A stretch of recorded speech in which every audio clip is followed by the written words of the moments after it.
الحمد لله نحمده ونستعينه ونستغفره ونؤمن به ونتوكل عليه ونعوذ بالله من شرور أنفسنا ومن سيئات أعمالنا من يهده الله فلا مضل له ومن يضلله فلا هادي له ونشهد أن لا إله إلا الله وحده لا شريك له ونشهد أن محمدًا عبده ورسوله أما بعد فإن خير الحديث كتاب الله وخير الهدي هدي محمد صلى الله عليه وسلم وشر الأمور محدثاتها وكل محدثة بدعة وكل بدعة ضلالة وكل ضلالة في النار يا أيها الذين آمنوا اتقوا الله حق تقاته ولا تموتن إلا وأنتم مسلمون يا أيها الناس اتقوا ربكم الذي خلقكم من نفس واحدة وخلق منها زوجها وبث منهما رجالا كثيرا ونساء واتقوا الله الذي تساءلون به والأرحام إن الله كان عليكم رقيبا يا أيها الذين آمنوا اتقوا الله وقولوا قولا سديدا يصلح لكم أعمالكم ويغفر لكم ذنوبكم ومن يطع الله ورسوله فقد فاز فوزا عظيما أعوذ بالله السميع العليم من الشيطان الرجيم بسم الله الرحمن الرحيم يا أيها الذين آمنوا أطيعوا الله وأطيعوا الرسول وقال النبي صلى الله عليه وسلم كل أمتي يدخلون الجنة إلا من أبى قيل ومن يأبى يا رسول الله صلى الله عليه وسلم قال من أطاعني دخل الجنة ومن عصاني فقد أبى اللهم صل على محمد وعلى آل محمد كما صليت على إبراهيم وعلى آل إبراهيم إنك حميد مجيد اللهم بارك على محمد وعلى آل محمد كما باركت على إبراهيم وعلى آل إبراهيم إنك حميد مجيد رب اشرح لي صدري ويسر لي أمري واحلل عقدة من لساني يفقهوا قولي رب زدني علما اللهم انفعنا بما علمتنا وعلمنا ما ينفعنا وزدنا علما سبحانك لا علم لنا إلا ما علمتنا إنك أنت العليم الحكيم۔ ہر قسم کی حمد و ثنا اللہ جل جلالہ کے لیے، بے شمار بے حد و حساب درود و سلام ہوں امام الانبیاء، امام الہدیٰ، امام الاولین والآخرین، شفیع المذنبین، رحمت للعالمین، جناب محمد الرسول اللہ صلی اللہ علیہ وآلہ واصحابہ وسلم کی ذات گرامی پر۔ قرآن کریم کی ایک آیت مبارکہ کا کچھ حصہ میں نے آپ کے سامنے تلاوت کیا ہے۔ گزشتہ جمعہ میں کچھ ایسے اعمال کا تذکرہ آپ نے سنا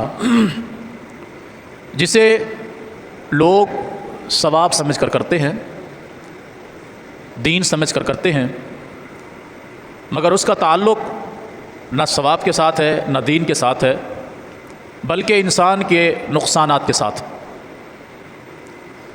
آج کا جمعہ بھی اسی سلسلے میں سے ایک کڑی ہے۔ اللہ تعالیٰ اس آیت مبارکہ میں ارشاد فرما رہا ہے، اے ایمان والو، اللہ کی اطاعت کرو اور اس کے رسول کی اطاعت کرو۔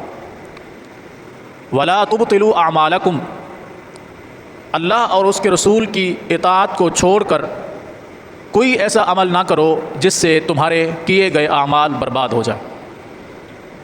یہ واضح طور پر اللہ کی طرف سے وارننگ ہے، دھمکی ہے کہ اللہ اور اس کے رسول کے احکامات سے ہٹ کر کوئی بھی کام کرو گے تو وہ قابل قبول نہیں ہے بلکہ برباد ہونے والا ہے۔ یہ صرف ایک آیت نہیں ہے، قرآن کریم کے متعدد مقامات پر اسی طرح کے ملتے جلتے الفاظ آئے ہیں۔ مثلا آپ تیسرے پارے کو پڑھیں، سورہ آل عمران ہے، تیسرے پارے کا آخری صفحہ ہے۔ اللہ تعالیٰ ارشاد فرماتا ہے وَمَن يَبْتَغِ غَيْرَ الْإِسْلَامِ دِينًا فَلَن يُقْبَلَ مِنْهُ۔ اسلام کے علاوہ اگر کوئی شخص کوئی کام کرے گا، وَمَن يَبْتَغِ غَيْرَ الْإِسْلَامِ، اسلام کے علاوہ، دین کے علاوہ کوئی بھی شخص کوئی بھی کام کرے، فَلَن يُقْبَلَ مِنْهُ، اس کا وہ عمل اس کی طرف سے قبول نہیں کیا جائے گا۔ صرف یہ نہیں کہ وہ عمل قبول نہیں کیا جائے گا، اسی آیت کا اگلا حصہ ہے وَهُوَ فِي الْآخِرَةِ مِنَ الْخَاسِرِينَ، وہ عمل کرنے والا آخرت کے اندر نقصان کے علاوہ کچھ بھی حاصل نہیں کرے گا۔ خسارے کے اندر ہوگا وہ شخص جس نے دین اسلام کو چھوڑ کر کوئی عمل کیا ہوگا۔ یہ اللہ کی طرف سے وارننگ ہے۔ اور آپ 5ویں پارہ کو پڑھیں گے، سورہ نساء ہے اور 5ویں پارے کا 14واں رکوع ہے۔ اللہ تعالیٰ اس میں ارشاد فرماتا ہے وَمَن يُشَاقِقِ الرَّسُولَ مِن بَعْدِ مَا تَبَيَّنَ لَهُ الْهُدَى، جو شخص رسول کی نافرمانی کرے، پیغمبر کی نافرمانی کرے، اس کے بعد کہ اس کے پاس حق بات پہنچ جائے۔ ایک ہے نا کہ انسان کو کسی شے کا علم نہیں ہوا، اسے کسی نے بتایا نہیں، اس نے کسی سے سنا نہیں، تو ایک عذر ہے کہ بھی مجھے تو کسی نے حق بات نہیں بتائی، مجھے تو کسی نے سیدھا راستہ نہیں دکھایا، میری تو کسی نے رہنمائی نہیں کی، مجھے کسی نے خبردار نہیں کیا کہ یہ عمل صحیح ہے اور یہ غلط، تو لہٰذا میں تو اپنے حساب سے کرتا رہا۔ اگر کوئی مجھے خبردار کر دیتا، اگر کوئی مجھے بتا دیتا، اگر کوئی میری رہنمائی کر دیتا تو میں یقیناً اس کے مطابق چلتا۔ ایک عذر ہے کہ نہیں؟ اللہ تعالیٰ ارشاد فرما رہا ہے وَمَن يُشَاقِقِ الرَّسُولَ، جو پیغمبر کی نافرمانی کرے، کب؟ مِن بَعْدِ مَا تَبَيَّنَ لَهُ الْهُدَى۔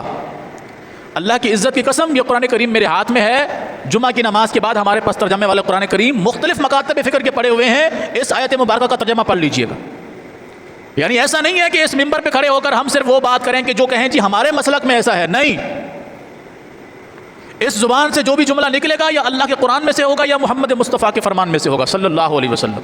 اپنی طرف سے اس میں کوئی ٹچ پنا نہیں ہوگا کہ کچھ نہ کچھ اس میں جوائنٹ کر دیں تو یہ بھی حصہ اس میں شامل ہو جائے، نہیں۔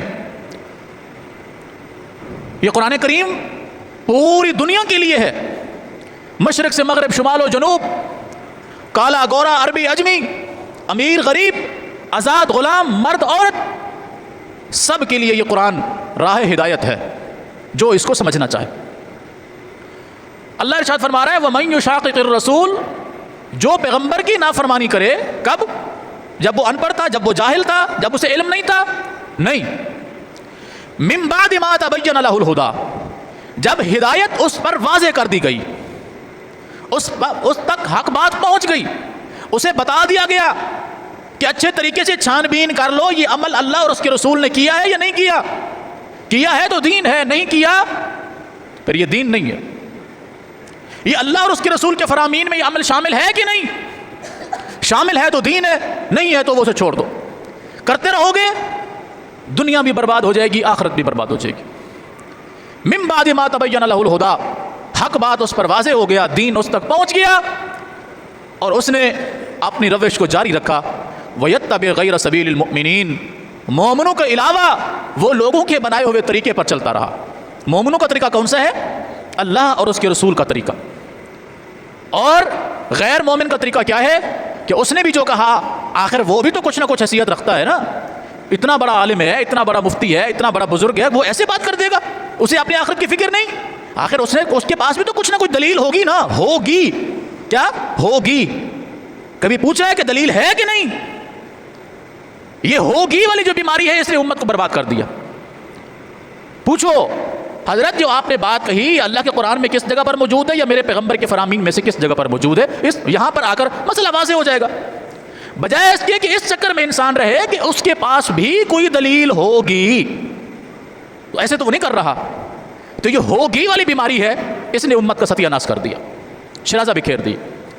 ہم جرت نہیں کرتے, ہم سوال کرنے کی ہمت نہیں کرتے. یقین جانیے اللہ کے پیغمبر صلی اللہ علیہ وسلم کوئی بات ارشاد فرماتے, صحابہ کو وہ بات سمجھ نہ آتی, فوراً پوچھتے حضور ہمیں یہ مسئلہ سمجھ نہیں آیا, ہمیں یہ بات سمجھ نہیں آئی. دلیل نہیں مانگ رہے حضور سے, پوچھ رہے ہیں, کیونکہ حضور سے دلیل نہیں مانگی جائے گی. دلیل مانگی جائے گی حضور کے امتی سے, وہ صحابی کی شکل میں ہو, وہ تابعی کی شکل میں ہو, وہ تبع تابعی کی شکل میں ہو. نبی علیہ الصلوۃ والسلام جو فرما دیں گے وہ دین ہے, جو کر کے دکھائیں گے وہ دین ہے, جو آپ کے سامنے کیا جائے گا آپ خاموش رہیں گے وہ دین ہے. صحابی کوئی عمل کرے گا دلیل پوچھی جائے گی, آپ نے ایسا کیا کیوں. تابعی کوئی عمل کرے گا دلیل پوچھی جائے گی, آپ نے یہ کام کیا کیوں. تبع تابعی کوئی عمل کرے گا دلیل پوچھی جائے گی, یہ کام آپ نے کیا کیوں. امت کا کوئی فرد کوئی عمل کرے گا, اس سے دلیل پوچھی جائے گی, یہ کام آپ نے کیا کیوں اور کیسے, کہاں ہے. اس کا نام دین ہے. محدثین پر قربان جائے جنہوں نے میلوں میل سفر کر کے ساری زندگیاں کھپا دی رسول اللہ صلی اللہ علیہ وسلم کے فرامین کو جمع کرنے میں, اور کوئی کمی کوتاہی نہیں کی. انسان ہونے کے ناطے کہیں لغزش ہو گئی ہے تو وہ یہ نہیں کہتے تھے کہ جو ہم نے کہہ دیا بس وہ دین ہے, وہ کہتے تھے کہ نہیں, جو لغزش ہوئی ہے وہ ہماری طرف سے ہے. کوئی عمل کریں اس سے پہلے اس کو چھان بین کر لیں کہ یہ دین کے اندر شامل ہے کہ نہیں. اور یہاں اللہ تعالیٰ کیا ارشاد فرما رہا ہے, وَيَتَّبِعْ غَيْرَ سَبِيلِ الْمُؤْمِنِينَ. کوئی شخص ایسا عمل کرے جو دین اسلام میں نہ ہو, غیر مومنوں کا راستہ ہو, لوگوں کا بنایا ہوا دین ہو. آج سوشل میڈیا کا دور ہے, پڑھا لکھا زمانہ ہے. آج کوئی بھی شخص کوئی بھی بڑی کرامت دکھانے سے پہلے ڈرتا ہے. جب سوشل میڈیا کا دور نہیں تھا نا, یہ تصویر یہ ویڈیو نہیں ہوتی تھی, اس وقت کے لوگوں کی بڑی بڑی کرامتیں موجود ہیں. کوئی اڑتا تھا, آسمان کو پھاڑ جاتا تھا, کوئی زمین کے اندر چلا جاتا تھا, کوئی غار بنا لیتا تھا, زمین میں داخل ہو کر ظہر مدینے میں پڑھتا تھا, عصر مکے میں پڑھتا تھا, فجر جو ہے وہ بغداد میں پڑھتا تھا, عشاء جو ہے وہ فلسطین میں پڑھتا تھا, اور باقی جو ہے نا وہ آ کر سندھ میں پڑھتا تھا. یہ قصے کہانیاں موجود ہیں کہ نہیں؟ کیوں نہیں ہے؟ کیونکہ سوشل میڈیا نہیں تھا, کوئی ثبوت نہیں مانگتا تھا, جس نے جو کہہ دیا بس وہ دین بن گیا. آج وہ بزرگ کہاں گئے ہیں کہ جو زمین کے اندر سے داخل ہو کر جو ہے ایک ہی دن میں مکہ میں بھی پہنچ جاتے تھے, مدینہ میں بھی پہنچ جاتے تھے, فلسطین میں بھی پہنچ جاتے تھے, بغداد میں بھی پہنچ جاتے تھے, دنیا بھر کا چکر لگا لیتے تھے. وہ کرامتیں آج کیوں نہیں ہیں؟ کیونکہ آج ہر بات کا پروف مانگا جاتا ہے. آپ کسی کو کہیں ایک شخص کو میں نے دیکھا وہ آسمان پر اڑ رہا تھا, وہ آسمان پر اڑ رہا تھا, اللہ اکبر کبیر, ہیں انسان ہوا میں اڑ رہا تھا, ایسا کیسے ممکن ہے؟ تو میں نے یقین, ہمارا ایک بزرگ تھا, وہ جب اس کو دل کرتا تھا بس وہ یوں کرتا تھا تو اس کو پر لگ جاتے تھے اور وہ دنیا کے اوپر اڑنا شروع کر دیتا تھا. اچھا کون؟ وہ فلاں بزرگ. واہ سبحان اللہ, کیا اللہ کی شان, انا للہ و انا الیہ راجعون. آج کیوں نہیں اڑتا؟ آج کیوں نہیں اڑتا؟ کیا اب ولی پیدا ہونا ختم ہو گئے؟ یا ولایت کا وہ درجہ وہ مقام جو ہم نے لوگوں کے لیے بنایا ہے وہ ختم ہو گیا؟ وہ ختم ہو گیا کیونکہ اب لوگ ثبوت مانگتے ہیں کہ دکھاؤ کہاں پر, کیسے کیسے ممکن ہے. اس وقت تو لوگوں کو بے وقوف بنا لیا جاتا تھا کہ بھائی بزرگوں کے بارے میں سوال نہیں کرتے, اولیاء کی توہین ہوتی ہے, خبردار ان کی شان کے بارے میں اگر کوئی سوال کیا تو. اور خود اس کو ایسا بنا کر پیش کرنا کہ گویا کہ وہ اللہ کا ولی نہیں بلکہ ایک پرندہ ہے جو ہوا میں اڑ رہا ہے. اچھا اس وقت اگر وہ بزرگ ہوا میں اڑتے تھے تو لوگوں کے پاس تو واش روم وغیرہ نہیں ہوتے تھے, ایسے بس 2-4 پہیہ کھڑی کر کے چادر ڈال کے عورت بھی مرد بھی غسل کرتے تھے. تو اس بزرگ کو یہ شرم نہیں آتی تھی کہ وہ اوپر سے اڑ رہا ہے, نیچے کوئی ماں بہن بیٹی نہا رہی ہے, وہ اس کو دیکھتا ہوا جا رہا ہے؟ پاسبل ہے کہ نہیں؟ ایک بندہ اوپر سے جا رہا ہو اور دنیا اس کو دیکھ رہی ہو جا رہا ہے, جب دنیا اس کو دیکھ رہی ہے وہ دنیا والوں کو دیکھتا ہوا نہیں جا رہا. یہ بزرگ کی توہین ہے یا بزرگ کی شان ہے؟ اور ائمہ اربعہ میں سے ایک امام غالباً امام ابو حنیفہ سے پوچھا گیا کہ کوئی شخص اگر یہ دعویٰ کرے کہ وہ آسمان میں اڑ رہا ہے تو کیا خیال ہے آپ کا؟ فرمایا اگر وہ کہے نا کہ میں ہوا میں اڑ رہا ہوں, میں ہوا میں اڑ کر دکھاتا ہوں, تم اس کو ہوا میں اڑتا ہوا بھی دیکھ لو تو وہ شیطان ہے, وہ اللہ کا بندہ نہیں ہو سکتا. ہم نے اس کو دین بنا لیا, ہم نے اسے پتنی کیا کچھ مقام و مرتبہ دے دیا. کب؟ جب ہم اللہ اور اس کے رسول کے دین سے دور ہوئے. ورنہ جو شخص اللہ اور اس کے رسول کے دین پر قائم رہے گا وہ دلیل بھی مانگے گا, مسئلے کو سمجھنے کی کوشش بھی کرے گا, وہ ایسی ہوا میں چھوڑی ہوئی باتوں پر یقین نہیں کرے گا. مولانا رومی کے متعلق آتا ہے, میں اگلے دن ایک ویڈیو بیان سن رہا تھا, جو ابھی میں نے تذکرہ کیا کہ لوگ لمبی لمبی چھوڑتے ہیں اور ایسی کہ سمجھتے ہیں کہ اس کا نام دین ہے. بچوں نے جا کر مولانا رومی کی ماں سے کہا کہ تمہارا بچہ گم ہو گیا. کہا کیسے گم ہو گیا؟ ماں بھاگتی ہوئی آئی, دیکھا تو رومی میدان میں کھڑے ہیں. کہا بیٹا کہاں گئے تھے؟ کہا اماں ہم سب بچے آپس میں کھیل رہے تھے تو سب بچے اچھل کود کر رہے تھے, جمپ لگا رہے تھے. کیا کر رہے تھے؟ جمپ لگا رہے تھے. کوئی ادھر سے ادھر, کوئی ادھر سے ادھر, کوئی زمین سے 6 انچ اوپر اٹھ جاتا, کوئی 1 فٹ اوپر اٹھ جاتا. میں نے کہا اگر جمپ ہی لگانا ہے تو ایسے لگاؤ کہ جیسے لگایا جاتا ہے. کہا کیا ہوا؟ کہا ماں تیرے دودھ کی قسم, میں نے جمپ لگایا, بس حضور پر درود پڑا, میں نے جمپ لگایا, پہلا آسمان کراس کر گیا, دوسرا آسمان کراس کر گیا, تیسرا آسمان کراس کر گیا, چوتھا آسمان کراس کر گیا. ماں میں نے وہ مناظر دیکھے جو آج تک کسی آنکھ نے دیکھے نہیں, کسی کان نے سنے نہیں. بس میں نے کہا اتنا کافی ہے, واپس آ گیا. ایمانداری سے بتائیے یہ مولانا رومی کی توہین ہے یا مولانا رومی کی شان؟ آپ جانتے ہیں پہلے آسمان تک کتنا فاصلہ ہے؟ پتہ ہے؟ صحیح مسلم کے اندر حدیث ہے, اللہ کے رسول صلی اللہ علیہ وسلم نے فرمایا زمین سے لے کے پہلے آسمان تک کا جو فاصلہ ہے 500 سال کی مسافت ہے. کتنا؟ 500 سال کی مسافت. پھر وہ آسمان موٹا کتنا ہے؟ اس آسمان کی موٹائی 500 سال. پھر اس آسمان سے دوسرے آسمان کے درمیان جو خلا ہے وہ فاصلہ 500 سال. پھر اس آسمان کی موٹائی 500 سال.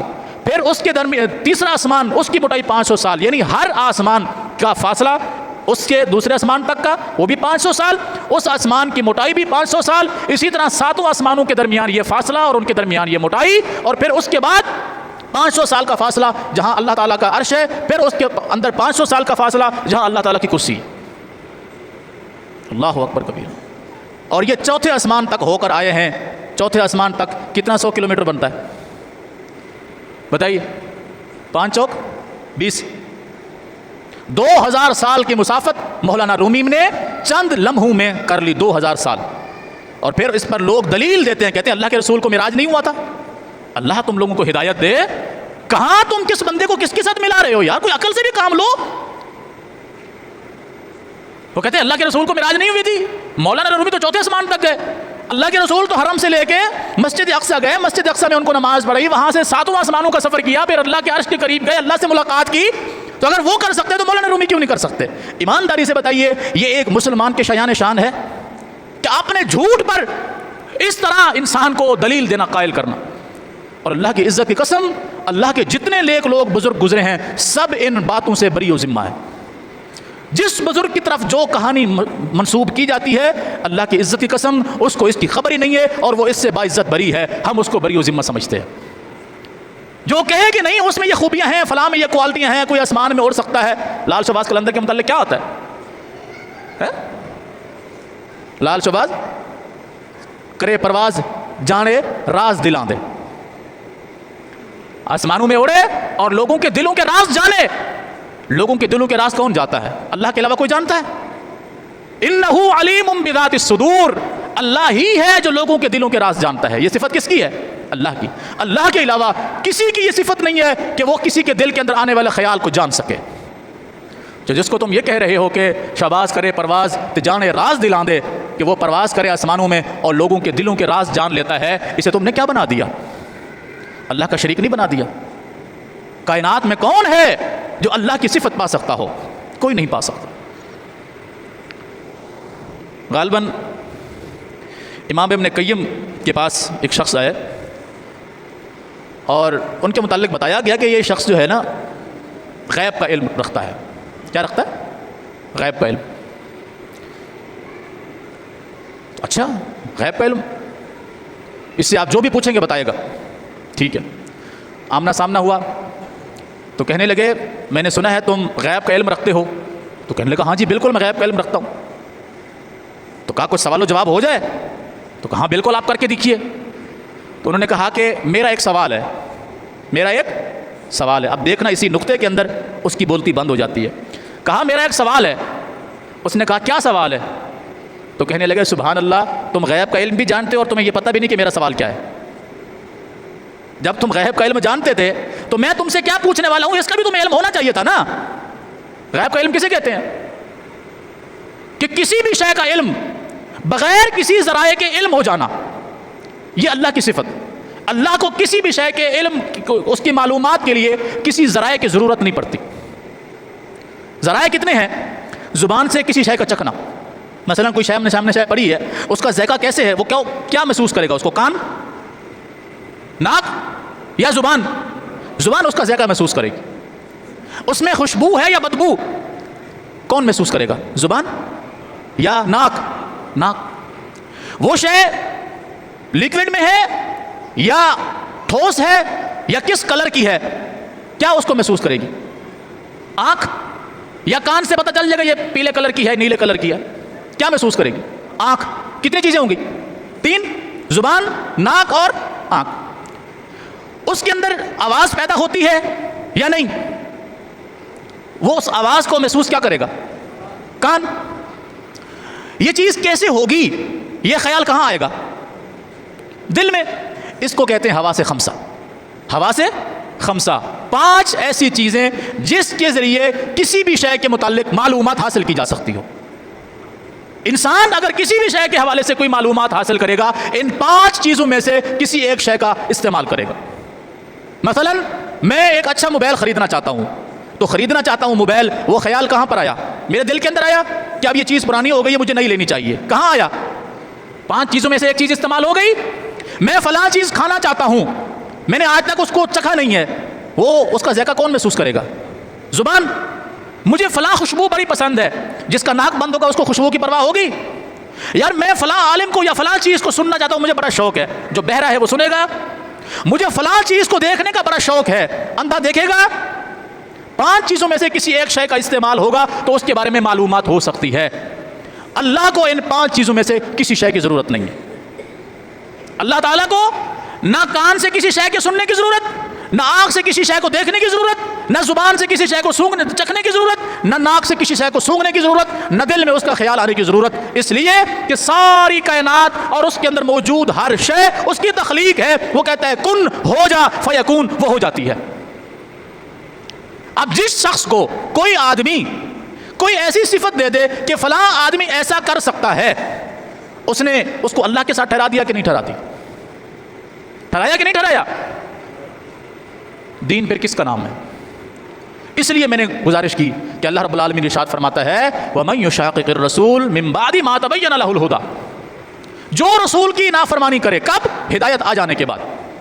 ہدایت آ گئی، پتہ چل گیا کہ اللہ کے علاوہ کوئی ایسی ذات نہیں ہے جس کو یہ تصرفات، یہ طاقتیں، یہ معلومات حاصل ہوں جو کچھ لوگ بیان کر رہے ہیں. وہ بزرگوں کے نام کے ہوں، وہ اپنے والدین کے نام کے ہوں، یا وہ خود اپنے متعلق ہوں. جیسے کہ اس شخص نے دعویٰ کیا کہ میں غیب کا علم جانتا ہوں، تو جب پوچھا گیا کہ میرا ایک سوال ہے تو کہا کیا سوال ہے؟ کہا سبحان اللہ، آپ کو غیب کا علم بھی پتہ ہے لیکن آپ کو یہ بھی نہیں پتا کہ میں پوچھنے کیا والا ہوں. غیب کا علم ہوتا تو پتہ چل جاتا کہ کیا پوچھنا ہے. اللہ اکبر کبیر. نبی علیہ الصلوۃ والسلام کے دور میں بھی ایک یہودی لڑکا تھا جس کے متعلق بڑا مشہور تھا کہ یہ غیب کی خبریں جانتا ہے. جو دل کے اندر وسوسے آتے ہیں یہ ان کو محسوس کر لیتا ہے.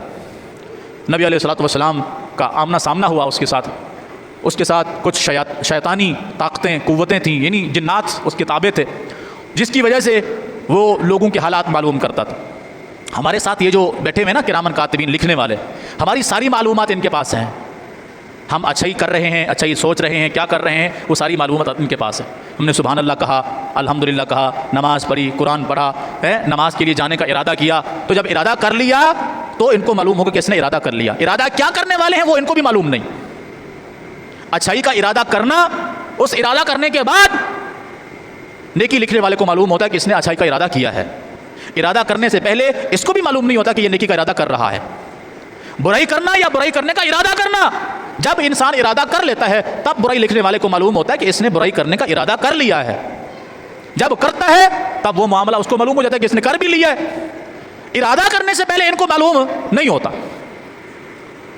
نبی علیہ السلام نے اس سے پوچھا بتائیے میرے دل میں ایک لفظ اس وقت موجود ہے، وہ کیا ہے؟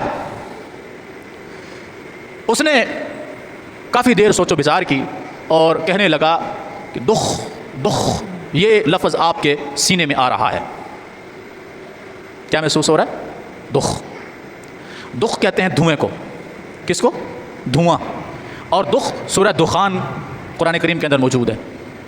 تو نبی علیہ الصلوۃ والسلام نے فرمایا اس پر شیاطین حاوی ہے، اس پر شیاطین حاوی ہیں، وہ اس کو محسوس کرا رہے ہیں کہ کون کیا ارادہ کر رہا ہے، اس کے دل میں کیا چیز آ رہی ہے، شیاطین اس پر حاوی ہے، اللہ کی پناہ۔ اور اس کے بعد پھر کوئی نہیں آیا کہ جو اس طرح کا دعویٰ کر سکے، اور اس کو بھی غیب کا علم نہیں تھا، کس چیز سے معلوم کر رہا تھا؟ آپ نے اس کے متعلق کیا فرمایا؟ اس پر کیا حاوی ہے؟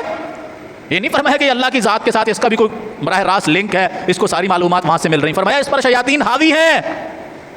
آج آپ کسی نجومی کے پاس جاتے ہیں نا، وہ کیا کہتا ہے؟ وہ آپ کے جانے سے پہلے آپ کی ساری معلومات آپ کو بتا دیتا ہے، آپ کا نام یہ ہے، آپ اس مسئلے کے لیے آئے ہیں، آپ کے گھر میں یہ پرابلم چل رہی ہے، آپ کے ساتھ یہ معاملات ہو رہے ہیں، ایسا ہے ویسا ہے۔ انسان حیران ہو جاتا ہے کہ یار میں نے ابھی اس کو کچھ بتایا ہی نہیں، اس کو پہلے علم ہو گیا۔ وہ کہاں سے علم ہوتا ہے؟ یہ شیاطین آپس میں کانٹیکٹ میں آتے ہیں، اسے کہتے ہیں ہمزاد، یہ آپس میں کانٹیکٹ میں آتے ہیں، ہاں بھی اس کی اچھائیاں کیا ہیں اور اس کی برائیاں کیا ہیں، وہ ایک دوسرے سے شیئر کرتے ہیں اور وہ اس کو بتا دیتا ہے۔ وہ سمجھتا ہے کہ یار اتنا پہنچا ہوا کہ میرے جانے سے پہلے میرے بارے میں سب کچھ جانتا تھا۔ انسان اس پر بھروسہ کر لیتا ہے، اعتماد کر لیتا ہے، اور اس سے اپنا دین اور ایمان برباد کر لیتا ہے۔ نبی علیہ الصلوۃ والسلام نے فرمایا من اتی عرافا فسالہ عن شیء لم تقبل له صلاۃ 40 اور ایک الفاظ میں 40 لیلہ، فرمایا جو شخص کسی نجومی کے پاس جائے اور اس سے جا کر کوئی معلومات حاصل کرے کہ میرے متعلق بتاؤ ایسا ایسا کب ہوگا، کیسے ہوگا، اس سے صرف پوچھے اور وہ بتا دے کہ ہاں تمہارے ساتھ یہ معاملات ہیں، ایسے ایسے ہیں، فرمایا اس سے پوچھ لے اور وہ اس کو بتا دے، اس آدمی کی 40 دن تک کوئی فرض نماز قبول نہیں کرتا اللہ تعالیٰ۔ دین اس کا نام ہے کہ جب بھی کوئی چیز ضرورت ہو اسے اللہ اور اس کے رسول کے فرامین میں ڈھونڈیے۔ اللہ کی عزت کی قسم، آپ کو کوئی مسئلہ دین کا ایسا نہیں ہے جو اللہ کے قرآن میں نہ ملے یا محمد مصطفیٰ کے فرمان میں نہ ملے۔ میں نے پچھلے جمعے گزارش کی تھی کہ صحابہ کرام فرماتے ہیں نبی علیہ الصلوۃ والسلام نے ہمیں پرندوں کے اڑنے تک کا علم عطا فرمایا، پرندوں کے اڑنے تک۔ آج آپ پرندوں کو اڑتا ہوا دیکھیں، کبھی یہ جغرافیائی چینل ہے نا، اس کے اوپر پرندے جانور ان کے متعلق معلومات ہوتی ہیں، کبھی آپ پرندوں کی ویڈیوز دیکھیں، وہ ہوا میں کیسے اڑ رہے ہیں، وہ کیسے لینڈ کر رہے ہیں، کیسے وہ جو ہے پانی کے اوپر یا زمین کے اوپر اترنا چاہتے ہیں تو کس طرح اتر رہے ہیں، اسی کو دیکھ کر سائنسدانوں نے جہاز بنا دیے، ویسے وہ موو کر رہے ہیں، ویسے وہ لینڈنگ کر رہے ہیں، سب کچھ کر رہے ہیں۔ ان سب چیزوں کا علم اللہ کے رسول صلی اللہ علیہ وسلم پہلے اپنی امت کو بتا چکے ہیں۔ جس پیغمبر نے پرندوں کے اڑنے تک کا علم اپنی امت کو بتا دیا، وہ دین بتا کر نہیں گئے؟ بتائیے یہ خیانت ہے میرے پیغمبر کے ساتھ یا نہیں ہے؟ کہ جس پیغمبر نے ساری چیزوں کا علم دے دیا وہ دین دے کر نہیں گئے۔ دین کے لیے 14ویں صدی کے کسی مولوی کی ضرورت پڑ گئی، وہ پاکستان کا ہو سکتا ہے، وہ انڈیا کا ہو سکتا ہے، وہ بنگلہ دیش کا ہو سکتا ہے، وہ ملیشیا، انڈونیشیا، دنیا کے کسی ملک کا ہو سکتا ہے، اس کو ضرورت پیش آ گئی کہ دین کے یہ مسئلے میں آپ کو مکمل کر کے دیتا ہوں ورنہ دین مکمل نہیں ہوا۔ وہ خیانت کر رہا ہے اللہ اور اس کے رسول کے لیے کہ نہیں کر رہا؟ اللہ قرآن میں ارشاد فرما رہا ہے الیوم اکملت لکم دینکم واتممت علیکم نعمتی ورضیت لکم الاسلام دینا۔ حجۃ الوداع کے موقع پر عرفات کے میدان میں اللہ رب العالمین قرآن کی آیت نازل فرما رہا ہے لوگو آج کے دن میں نے تمہارے لیے تمہارا دین مکمل کر دیا، یعنی اب اس میں کسی بھی طرح کی انٹرفیئر کرنے کی ضرورت نہیں، تھوڑی سی کوئی کمی بیشی پوری کر دیں نہیں، ہر ایک چیز۔ اور میں نے پچھلے جو میں حدیث بیان کی تھی، اللہ کے رسول صلی اللہ علیہ وسلم نے کیا فرمایا؟ لوگوں کوئی کام ایسا نہیں ہے جو تمہیں جنت کے قریب کر دے، جہنم سے دور کر دے اور میں نے وہ تمہیں نہ بتایا ہو، یعنی نیکی کا ہر کام میں تمہیں بتا چکا، اور کوئی کام ایسا نہیں ہے جو تمہیں جنت سے دور کر دے، جہنم کے قریب کر دے اور میں نے وہ تمہیں نہ بتا دیا ہو۔ پھر کس شے کی ضرورت ہے؟ جب ہم اللہ کے قرآن کو نہیں پڑھیں گے، محمد مصطفیٰ صلی اللہ علیہ وسلم کے فرمان کو نہیں پڑھیں گے، جس نے جو کہہ دیا بس وہ دین ہے، تو ہمارے ساتھ یہی ہوگا جو ہو رہا ہے۔ میں نے جو کہہ دیا وہ بھی دین ہے، اس نے جو کہہ دیا وہ بھی دین ہے، اس نے جو کہہ دیا وہ بھی دین ہے، بس جمعہ پڑھ لیا، بیان سن لیا، درس میں آ گئے، چند باتیں سن لی، جس نے جو کہا بس ٹھیک ہے، بس جو کہہ رہا ہے دین ہی ہوگا۔ اس نے ہمارا ساتھی اناس کیا کہ جو کچھ یہ کہہ رہے ہیں مولوی صاحب دین ہی تو ہوگا یار، اور کیا ہوگا؟ کچھ نہ کچھ تو دین ہوگا، بھلا اس کے علاوہ کیا ہو سکتا ہے؟ اللہ اکبر کبیرہ۔ کوئی دن پہلے کی بات ہے، پچھلے جمعے جب میں نے بیان کیا نا تو اس کے بعد میرا وہ بیان واٹس ایپ پہ ویڈیو اس پہ یوٹیوب پہ اپلوڈ ہوتا ہے ہر جمعے، تاکہ جو اس سے مستفید ہونا چاہے وہ سن سکتے ہیں۔ اس میں کسی نے میرے اس میں جو ہے وہ کمنٹ کیا اور بعد میں وہ کمنٹ ڈیلیٹ کر دیا، کیونکہ جب اس پر میں نے جواب لکھا تو اللہ کا شکر ہے کہ وہ ٹھنڈا پڑ گیا۔ میں نے اس میں ذکر کیا تھا قرآن خوانی کے حوالے سے، یاد ہے پچھلے جمعے میں نے قرآن خوانی کے حوالے سے یا مرنے کے بعد یا 10واں 40واں وغیرہ کے حوالے سے میں نے چند باتیں کی تھی، یاد ہے آپ کو؟ کیا کہی تھی؟ دین میں سے ہے یا دین کے علاوہ ہے؟ جب وہ میں نے باتیں کی تو اس پر ایک صاحب نے کہا تم دلیل مانگ رہے ہو، چند ٹکے کی تمہاری اوقات نہیں، تم دلیل مانگ رہے ہو، کیا یوسف علیہ السلام کے بھائیوں کے پاس دلیل نہیں تھی؟ اندازہ لگائیں کہ اللہ نے اس انسان کو کتنی عقل دی. کہتے ہیں یوسف علیہ السلام کے بھائیوں کے پاس دلیل نہیں تھی. بھلا مجھے بتائیں 10ویں 40ویں کے ساتھ یوسف علیہ السلام کے بھائیوں کیا تعلق؟ ایک بات پھر بتاتا ہوں, یوسف علیہ السلام کا کہانی بھی بتاتا ہوں. یوسف علیہ السلام کے بھائیوں نے جب یوسف علیہ السلام کو کنویں میں ڈالا, وہ حق پر تھے یا باطل پر تھے؟ بھائی کو مارنا چاہتے تھے نا, تاکہ یہ مر جائے اور باپ کی محبت کس کو ملے؟ ہمیں ملے. انہوں نے بھائی کے ساتھ زیادتی کی یا نیکی کی؟ کنویں میں ڈال دیا, بھائی کا کرتا اتار لیا, جانور ذبح کر کے اس کا خون بھائی کے کرتے کو لگایا. بتائیے یہ حق پر تھے یا باطل پر تھے؟ سب بیٹھے ہوئے, اللہ نے سب کو عقل دی ہے. خود آپ نے بھائی کا کرتا اتارا, آپ نے بھائی کو کنویں میں ڈالا اور اس کے کرتے کو جانور کا خون لگایا, اور رات گئے واپس آئے اور روتے ہوئے چیختے چلاتے ہوئے واپس آئے اور کہنے لگے ابا تو ہم پر یقین نہیں کرے گا. اگر ہم سچے ہوتے تو, اگر ہم سچے بھی ہوتے تو ہمارے یقین نہیں کرتا. یہ سچے بھی ہوتے کا مطلب کیا ہے؟ اس وقت ہم کیا ہے؟ اگر ہم سچے بھی ہوتے تو یقین نہیں کرتا. کمانا کیا ہے؟ اس وقت ہم کیا ہے؟ جھوٹے یا سچے؟ اگر ہم سچے بھی ہوتے, وما انت بمؤمن لنا, سورہ یوسف 13واں پارہ 14واں رکوع, وما انت بمؤمن لنا, اے ابا تو ہم پر یقین نہیں کرتا. ولو کننا صادقین, اگرچہ ہم سچے بھی ہوتے, سچے بھی ہوتے. مطلب اب کیا ہے؟ اچھا بتائیے یوسف علیہ السلام کو بھیڑیے نے کھایا تھا؟ کھایا تھا بھیڑیے نے؟ تو یہ یوسف علیہ السلام کے بھائیوں کی دلیل سچی تھی. وہ موصوف مجھے کہہ رہے ہیں کہ تمہاری چند چکے کی اوقات نہیں ہے اور تم دلیل پیش کر رہے ہو. کیا یوسف علیہ السلام کے بھائیوں کے پاس دلیل نہیں تھی؟ تو میں نے کہا حضرت وہ دلیل آپ پیش کر دیں. یوسف علیہ السلام نے جب بھائی کو قتل کیا اپنے حساب سے مار کے آ گئے تھے نا, اور باپ کو بھی یہی بتایا کہ اس کو بھیڑیا کھا گیا. تو بتائیے وہ دلیل سچی اپنے سچائی میں بیان کر رہے تھے یا جھوٹ کو چھپانے کے لیے بیان کر رہے تھے؟ اللہ کا شکر ہے وہ دوبارہ کمنٹ کرنے نہیں آیا. تو یہ نمونے ان کے ساتھ یہ واسطہ پڑتا رہتا ہے, آپ لوگوں کا بھی پڑے گا انشاءاللہ. جب آپ کسی آدمی کے ساتھ بات کرو گے دین کی کہ مجھے اللہ کے قرآن میں سے کوئی دلیل دے دو یا محمد مصطفیٰ کے فرمان میں سے دلیل دے دو, وہ سب سے پہلے آپ سے پوچھے گا اچھا یہ جو لال رومال آپ نے پہنا ہوا ہے اللہ کے رسول نے پہنا؟ بتائیے. یہ جو ٹوپی آپ نے جالی والی پہنی ہوئی ہے میرے پیغمبر نے پہنی؟ یہ جو آپ نے کرتا پہنا ہوا ہے اس کے اندر آپ نے یہ کالر لگایا ہو یہ میرے پیغمبر نے لگایا؟ آپ نے اس سے کیا پوچھا کہ بھائی یہ جو کام تم نے کیا یہ دین میں ثابت ہے یا نہیں؟ اس کا جواب دینے کی بجائے کیا کہا؟ لال رومال پیغمبر سے پہننا ثابت ہے, ٹوپی پہننا ثابت ہے, کرتا پہننا ثابت ہے. جب یہ ثابت نہیں ہے پہلے اس کی دلیل پیش کرو. اللہ اکبر کبیرہ, پہلے اس کی دلیل پیش کرو. بندہ کہتا ہے یار بات تو اس کی ٹھیک ہے. وہ بات ٹھیک نہیں ہے, وہ پاگل کا بچہ آپ کو پاگل بنانا چاہتا ہے, اس لیے کہ یہ لباس دین کے اندر شامل نہیں ہے, معاملات کے اندر شامل ہے.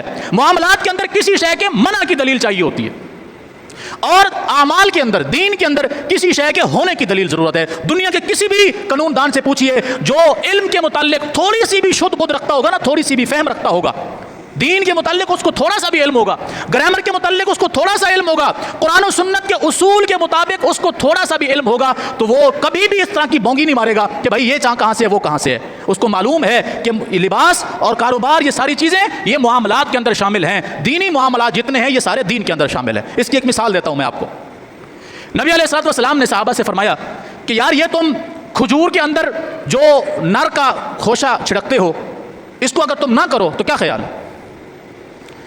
آپ کو پتا نا جو لوگ گاؤں دیہات کے رہنے والے ہیں جنہوں نے کھجوروں کا کام کیا ہوگا ان کو معلوم ہوگا کہ ہر 2 سال بعد 3 سال بعد اگر کھجور کے اندر جو اصل کھجور ہے وہ نہ آئے اور اس کے ساتھ چھوٹی چھوٹی ہلکی کھجوریں آنا شروع, جس کو کہتے ہیں خسی کھجور ہے, کسی کام کی نہیں, تو اس کا مطلب ہے کھجور خراب ہو رہی ہے. اس کو کس چیز کی ضرورت ہے؟ نر کی. وہ نر کی کا خوشہ کاٹ کے اس کے اندر چھڑکا جاتا ہے مادہ کھجور کے اندر, جس کے بعد اگلے سال اس کا پھل بہترین ہوتا ہے. آزما کر دیکھ لیجیے. یہی کام صحابہ کرام کرتے تھے تاکہ کھجوریں خراب نہ ہوں. صحابہ کرام نے وہ کرنا چھوڑ دیا کہ حضور نے فرمایا کہ نہ کرو تو کیا ہے, کوئی بات نہیں. جب اگلا سال آیا تو کھجور کا پھل بہت ہلکا نکلا.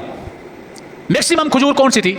وہ کسی کام کی نہیں, خسی کھجور, خراب کھجور جو پکتی بھی نہیں ہے, ذائقہ بھی نہیں ہوتا. کھجور کی فصل بہت کم ہو گئی.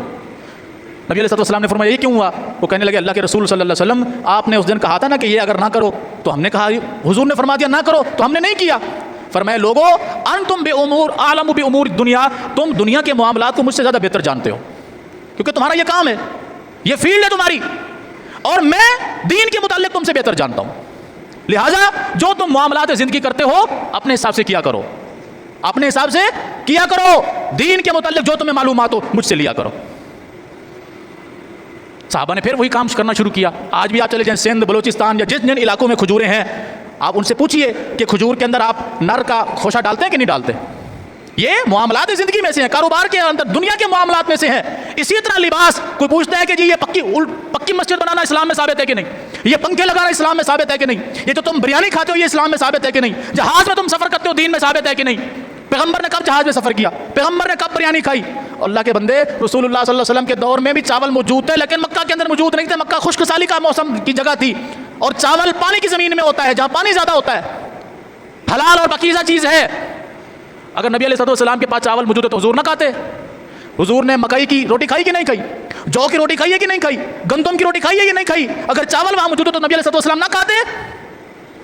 معاملات زندگی کو دین کے اندر ٹچنگ کر کے بے وقوف بناتے ہیں. بتاؤ اگر ایسا تھا تو حضور نے جہاز پہ سفر کیوں نہیں کیا؟ اس وقت جہاز موجود تھے؟ اچھا نہیں تھے جہاز موجود, بتاؤ پھر جہاز بنانا بدعت ہے کہ نہیں؟ سبحان اللہ.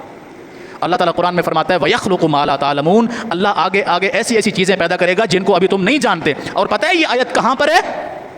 یہ آیت اس جگہ پر موجود ہے جس سے پہلے اللہ نے ساری سواریوں کا ذکر کیا. وَالْخَيْلَ وَالْبِغَالَ وَالْحَمِيرَ لِتَرْكَبُوهَا وَزِينَةً, اللہ نے تمہارے لیے گدھے بنائے, اللہ نے تمہارے لیے گھوڑے بنائے, اللہ نے تمہارے لیے خچر بنائے, اللہ نے تمہارے لیے اونٹ بنائے, جن کے اوپر تم سواریاں کرتے ہو, جن سے تم فائدہ اٹھاتے ہو, جن کے اوپر سواری کر کے تم اپنی خوبصورتی محسوس کرتے ہو. وَيَخْلُقُ مَا لَا تَعْلَمُونَ, اللہ آگے ایسی ایسی چیزیں پیدا کرے گا جن کو تم نہیں جانتے. پہلے کن کا ذکر آیا؟ سواریوں کا. انہیں سواریوں کے بعد اللہ فرما رہا ہے آگے اللہ تعالیٰ وہ چیزیں پیدا کرے گا جن کو تم ابھی نہیں جانتے. جہاز بنانا اسلام میں ثابت ہے کہ نہیں ہے؟ بتائیے. اللہ نے کہا نا کہ آنے والے وقتوں میں وہ چیزیں پیدا ہوں گی جن کو تم ابھی. صحابہ کرام آج آ جائے اور یہ پنکھا چلتا ہوا دیکھ لیں, حیران ہوں گے کہ نہیں ہوں گے؟ اس لیے کہ ان کے دور میں نہیں تھا, لیکن ان کو پتہ ہے کہ بنے گا. کیسے بنے گا؟ اللہ نے قرآن میں کہا ہے آئندہ آنے والے وقتوں میں وہ چیزیں بنیں گی جن کو متعلق تم ابھی نہیں جانتے. لہذا دین, اس کے ساتھ دنیا کی کسی شے کو ملانا, یہ اپنے عیب کو چھپانے والی بات ہے, جس طرح یوسف علیہ السلام کے بھائیوں نے چھپایا تھا کہ ہم سچے ہیں. اگر ہم سچے ہوتے تو آپ ہماری بات ضرور مانتے, اگر ہم سچے ہوتے تو آپ ہماری بات کو ضرور مانتے. لیکن اس وقت ہم کیا ہیں؟ اس کا اصل معنی کیا ہے؟ اس وقت ہم کیا ہیں؟ ہمارے پاس کچھ نہیں ہے. ایک کرتا ہے یوسف علیہ السلام کا, دیکھ لیجیے اس پہ خون لگا ہوا ہے. کرتا کھولا تو واضح ہو گیا کہ کتنا خوبصورت, عقل مند, سمجھدار بھیڑیا تھا, جس نے پہلے میرے بیٹے کا کرتا اتارا, اس کو سائڈ پہ رکھا, اطمینان قلب کے ساتھ اس نے میرے بیٹے کو کھایا, پھر جاتے ہوئے اپنا منہ مبارک جو ہے میرے بیٹے کے کرتے سے صاف کر کے تمہاری نشانی کے لیے چھوڑ گیا. اتنا عقل مند بھیڑیا تھا. وہ کرتے کو کھولنے سے ساری چیز واضح ہو گئی کہ نہیں ہو گئی؟ مولوی صاحب سے پوچھیے حضرت, جو آپ نے بات بیان کی ہے دکھائیے اللہ کے قرآن میں ہے کہ نہیں, پیغمبر کے فرمان میں ہے کہ نہیں؟ اللہ کی عزت کی قسم, یوں کرتے کتنا واضح ہو جائے گا یہ کرتا بھیڑیے نے اتارا ہے یا تم نے اتارا ہے. دین واضح ہو جائے گا. جب وہ کہے کہ یہ کہاں ہے وہ کہاں ہے تو سمجھ لیجئے دلیل اس کے پاس نہیں ہے, اب یہ بھاگنا چاہتا ہے, اور بھاگے گا انشاءاللہ. بھاگے گا کب؟ جب آپ اس کا پیچھا کریں گے.